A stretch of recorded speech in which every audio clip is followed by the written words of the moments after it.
ఏదైనా పూజ కానీ పరమ పవిత్రమైన విషయాన్ని కానీ పక్కన పెట్టుకోవలసి వస్తే కుడివైపు ఉంచుకుంటారు. కుడివైపు ఎందుకు ఉంచుతారు అంటే పూజనీయమైనది, గౌరవనీయమైనది, నన్ను అనుగ్రహించగలిగినది అని చెప్పవలసి వస్తే కుడివైపు ఉంచుతారు.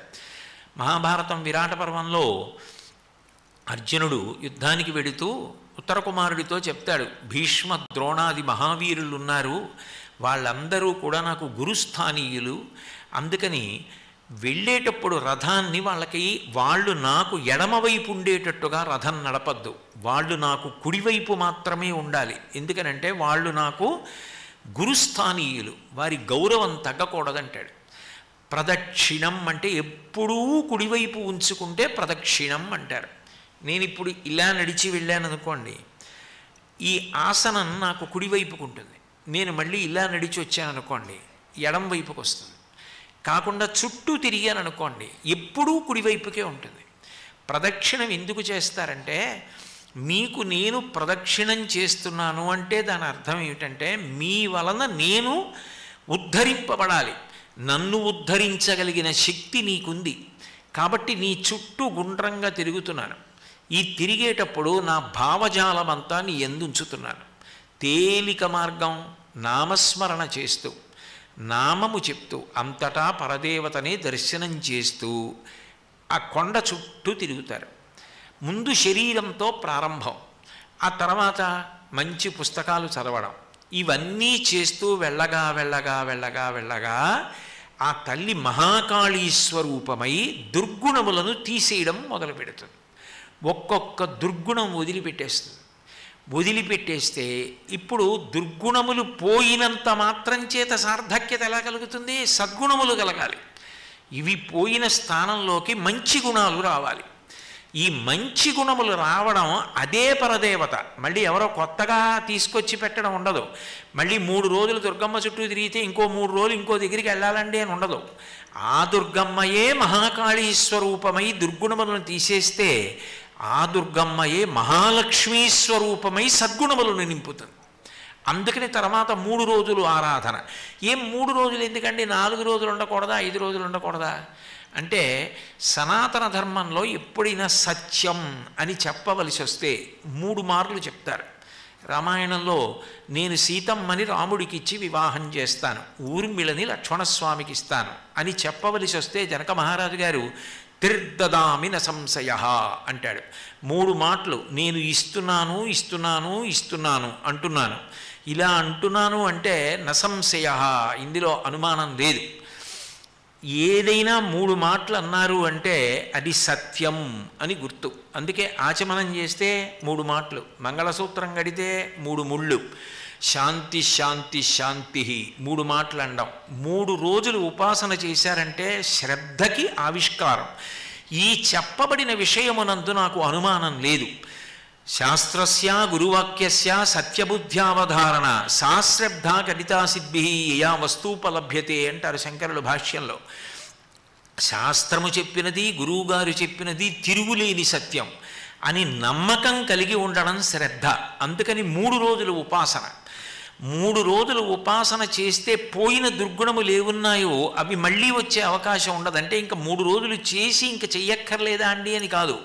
తర్వాతి 3 రోజులు మహాలక్ష్మీ స్వరూపంగా ఉపాసన. ఇప్పుడు అమ్మవారు ఏం చేస్తుంది అంటే సద్గుణములను నింపుతుంది దాని స్థానంలో. అదే ఎప్పుడూ స్వార్థంతో ప్రవర్తించడం పోయి 10 మంది కోసం బ్రతకడం నాది మనుష్య జన్మ. నాకు ఒక అపూర్వమైనటువంటి ఉపకరణం ఉంది, మిగిలిన ఎవ్వరికీ లేని ఉపకరణం నా దగ్గర ఉంది. అమ్మవారు నాకు పుట్టుకతో ఇచ్చింది, అది ఎవరికి ఇవ్వలేదు. 84 లక్షల జీవరాశులలో పరదేవత అంత గొప్ప ఉపకరణాన్ని ఒక్క మనుష్యునకు మాత్రమే ఇచ్చింది. ఆ ఉపకరణమే స్వరపేటిక. మాట్లాడగలిగినటువంటి శక్తి మనుష్యునకు ఉంది తప్ప ఇక ఏ ఇతర ప్రాణికి లేదు. కేవలము మాట చేత మనిషి తరించిపోగలడు. భగవన్నామం చెప్పడం అలవాటైందనుకోండి, అదొక్కటి చాలు మనిషిని తరింపజేసేస్తుంది. నోరు విప్పితే భగవన్నామం పలకడం అలవాటైనటువంటి వాళ్ళు కూడా మరణకాలంలో ఆ యమధర్మరాజు గారి యొక్క భటులు వచ్చినప్పుడు కపవాత పైత్యములు పెరిగిపోతే భయంకరమైన రూపాలతో ఆ యమభటులు నా ఎదురుగుండా కనపడుతుంటే నేను భగవన్నామం పలకలేనేమోనని ఇప్పుడు పలుకుతున్నాను వినవయ్యా అని చెప్పుకున్నారు. ధర్మపురి క్షేత్రంలో తెలంగాణలో ఆ నరసింహస్వామి క్షేత్రం ఉంది. ఆ నరసింహస్వామి క్షేత్రంలో శేషప్ప అని ఒక గొప్ప కవి, ఆయన నరసింహ శతకం చేశాడు. అందులో అంటాడు ఆయన, బ్రతికియున్నన్నాళ్ళు నీ భజన తప్పను కాని మరణకాలమునందు మరతునేమో, ఆ వేళ యమదూతలాగ్రహంబున వచ్చి ప్రాణముల్ పెకలించి పట్టునప్పుడు, కప వాత పైత్యముల్ కప్పగా శ్రమచేత కంపముద్భవమంది కష్టపడుచు, నారాయణాయంచు నా జిహ్వతో నిన్ను పిలుతునో శ్రమచేత పిలువలేనో, నాటికిపుడి నీ నామస్మరణ చేతు, చివినిడవయ్య భూషణ వికాస శ్రీధర్మపుర నివాస దుష్ట సంహార నరసింహ దురిత దూరా అంటాడు. భగవన్నామం పలకడానికి ఒక్క మనుష్య ప్రాణికి మాత్రమే అధికారం. వాక్కుని వేదం అగ్నిహోత్రంగా చెప్తుంది. అగ్నిహోత్రం ఎలా కాల్చేస్తుందో అజ్ఞానాన్ని వాక్కు అలా కాల్చేస్తుంది.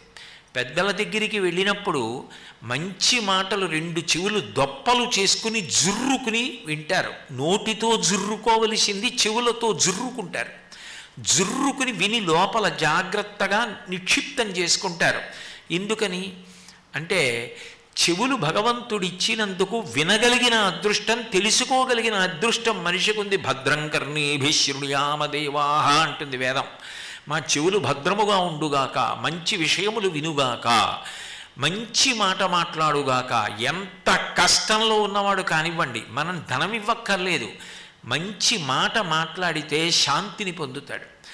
ఉరిపోసుకుని చనిపోదామనుకున్నటువంటి సీతమ్మ కూడా మంచి మాట వినేటప్పటికీ మళ్ళీ ప్రాణాల మీద ఆశ పొందింది రామాయణంలో. అందుకే సుందరకాండ చిట్ట చివరిలో హనుమ రామచంద్రమూర్తి దగ్గరికి వెళ్ళి ఒక మాట అంటారు, తతోమయావగ్భిదధీన భాషిత శివాభిరిష్టాభిరభిప్రసాదిత జగామ శాంతిం మమ మైథిలాత్మజ తవాపి శోకేన తదాభిపీడిత అంటారు. నేను నా మాటల చేత సీతమ్మకి మనశ్శాంతి కల్పించాను. నా మాటల చేత సీతమ్మ మనసులో ఉన్న శోకాన్ని తొలగించాను. ఇప్పుడు సీతమ్మకి మరణించాలనేటటువంటి ఆలోచన లేదు. కేవలము నువ్వు ఆమె కోసం శోకిస్తున్నావని ఆమె నీ కోసం శోకిస్తోందంతే. అంటే ఇప్పుడు ఆమె మనసుకి శాంతిని నేను వాక్కుల ద్వారా కల్పించానన్నారు. వాక్కు శాంతికి కారకం, వాక్కు అజ్ఞానం పోవడానికి కారణం. అటువంటి వాక్కులకు ఆధారమైన స్వరపేటికని దుర్వినియోగం చేస్తే అది ఇచ్చిన పరదేవత గమనిస్తుంటదా? నోరిచ్చింది కదా, స్వరపేటిక ఇచ్చింది కదా అని వదరి మాట్లాడడం అలవాటైందనుకోండి, ఇచ్చిన తల్లికి తెలియదా? మళ్ళీ ఇంకొక జన్మలో స్వరపేటిక ఉన్న జన్మను ఆవిడిచ్చే అవకాశం ఉంటుందా? కాబట్టి ఆమెకు కృతజ్ఞులమై, కదలికలు ఆమెవి కాబట్టి, తల్లి నువ్విచ్చిన స్వరపేటిక నాకు జన్మజన్మాంతరముల యందు ఉండాలి, నాకు మనుష్య జన్మ కావాలి, నేను సాధన చెయ్యాలి, నీ నామం పలకాలి అన్న ఉత్సాహంగా మారుతుంది.